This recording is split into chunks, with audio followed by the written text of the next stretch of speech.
एक बेहतरीन प्रोडक्ट भी क्यों नाकाम हो सकता है। आज हम फिट बाइट्स की कहानी सुनेंगे, एक ऐसे ब्रांड की कहानी जिसने ये सीखा कि वो अपने सबसे बड़े ग्राहक को जानता ही नहीं था, और इस एक दरियाफ्त ने सब कुछ बदल दिया। अगर आप हर किसी को बेचने की कोशिश कर रहे हैं तो आप किसी को भी नहीं बेच रहे हैं। ये एक ऐसी बात है जो मार्केटिंग की दुनिया में अक्सर सुनने को मिलती है। फिट बाइट्स की कहानी का दिल भी यही उसूल है। आइए देखते हैं कि ये कैसे सच साबित हुआ। तो कहानी शुरू होती है ज़ैन से, फिट बाइट्स के बानी से। ज़ैन का एक बहुत बड़ा ख्वाब था, एक ऐसा स्नैक बनाना जो सबके लिए हो, हर किसी के लिए। लेकिन यही उसकी सबसे बड़ी गलती बनने वाली थी।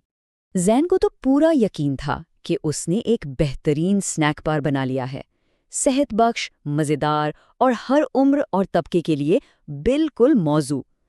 उसने बादाम, शहद और जौ से एक क्लासिक बार तैयार किया था। उसे लगा कि बस काम हो गया। शुरू में सब कुछ ठीक चल रहा था, लेकिन फिर शिकायत का सिलसिला शुरू हुआ। पहली शिकायत क्या थी? ये तो बहुत ज्यादा मीठा है। ज़ैन अभी इसी सोच में था कि एक बिल्कुल मुख्तलिफ तरफ से एक और आवाज़ आई। क्या इसमें ग्लूटेन फ्री ऑप्शन नहीं है? वो उलझन में पड़ गया। उसका प्रोडक्ट तो सबके लिए था, है ना? और फिर तीसरी शिकायत ने उसे मजीद परेशान कर दिया। कुछ हल्का चाहिए था। ज़ैन को समझ ही नहीं आ रहा था कि वो किसकी सुने। हर कोई कुछ अलग ही चाहता था। ज़ैन के लिए ये सब कुछ एक डरावने ख्वाब जैसा होता जा रहा था। इसकी बेहतरीन प्रोडक्ट, जिस पर उसे इतना फख्र था, बिखर रही थी। उसका सबके लिए एक वाला ख्वाब नाकाम हो रहा था। और फिर वो लम्हा आया जिसने सब कुछ बदल कर रख दिया।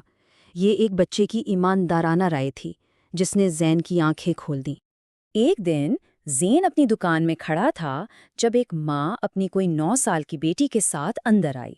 उसने एक फिट बाइट्स बार खरीदी। बच्ची ने बड़े शौक से एक बाइट ली और फिर उसके चेहरे से मुस्कुराहट गायब हो गई। उसने मुंह बनाते हुए कहा, मामा, ये तो बड़ों वाली है। ये 3 अल्फाज ज़ैन के लिए किसी धमाके से कम नहीं थे।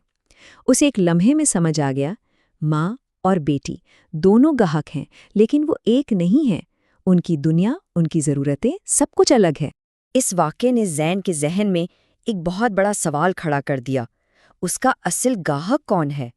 क्या वो सबको खुश करने की कोशिश में हकीकत में किसी को भी खुश नहीं कर पा रहा? और इसी सवाल का जवाब मार्केट सेगमेंटेशन में छुपा था। ये वो तस्वुर है जिसने ज़ैन के कारोबार को डूबने से बचाया और उसे कामयाबी की राह दिखाई। तो ये मार्केट सेगमेंटेशन है क्या? अच्छा, इसे एक बड़े पिज़्ज़ा की तरह समझे। आप इसे सबको एक साथ नहीं दे सकते, ठीक है? आप इसे स्लाइस में काटते हैं ताकि हर कोई अपना हिस्सा आसानी से ले सके। मार्केट सेगमेंटेशन भी बिल्कुल इसी तरह एक बड़ी मार्केट को मुश्तरका ज़रूरियात वाले छोटे अलग अलग ग्रोहों में तकसीम करता है। ज़ैन ने जब अपनी मार्केट को समझना शुरू किया तो उसे साफ साफ 4 ग्रुप्स नजर आए। एक तरफ फिटनेस के शौकीन जिन्हें हाई प्रोटीन चाहिए, दूसरी तरफ माएँ जो बच्चों के लिए महफूज स्नैक्स चाहती हैं, फिर दफ्तर में काम करने वाले जिन्हें फौरी तवानाई की ज़रूरत है, और आखिर में डाइटिंग करने वाले जिन्हें ग्लूटेन फ्री और कम चीनी वाली चीज़ें चाहिए।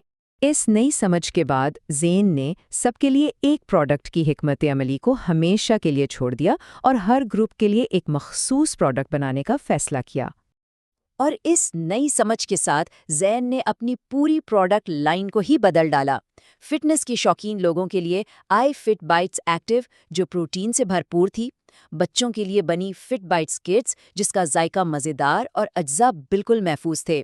और सेहत का ख्याल रखने वालों के लिए फिट बाइट्स लाइट, यानी ग्लूटेन फ्री और शुगर फ्री। हर ग्रुप के लिए एक खास हल।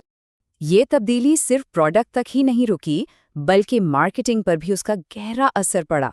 पहले ज़ैन सिर्फ ये कह रहा था कि वो सेहत बख्श स्नैक्स बेच रहा है।